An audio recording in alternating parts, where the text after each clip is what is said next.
आखाती युद्धाचा फटका भारतीयांनाही बसत असल्याचं चित्र सध्या बघायला मिळत आहे।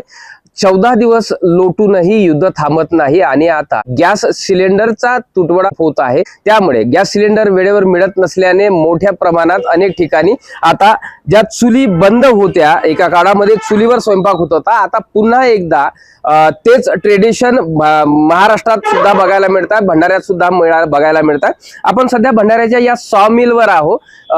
या सॉ मिल मध्ये अगोदर जेव्हा युद्ध नव्हतं तेव्हा एक साधारणतः किती किलो लाकूड हा जो आहे जलाऊ लाकूड विक्री केल्या जात होता आणि आता काय परिस्थिती आहे, त्याच्यामध्ये किती वाढ झाली हे जाणून घेऊया। आपल्यासोबत वसंत सॉ मिलचे मालक पटेल जी आहेत।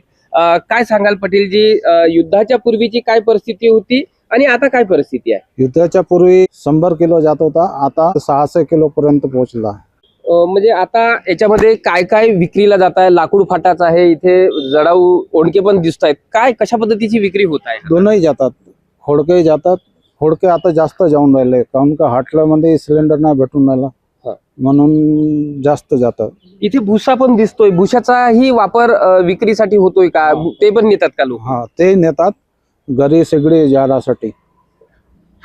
म्हणजे निश्चितच आखाती जशा जरी युद्ध सुरू असेल तरी भंडाऱ्यातही आता जळाऊ लाकडांच्या विक्रीत वाढ झाली याचं चित्र भंडाऱ्यात बघायला मिळत आहे। प्रशांत देसाई, एबीपी माझा, भंडारा। एबीपी माझा, उघडा डोळे बघा नीट।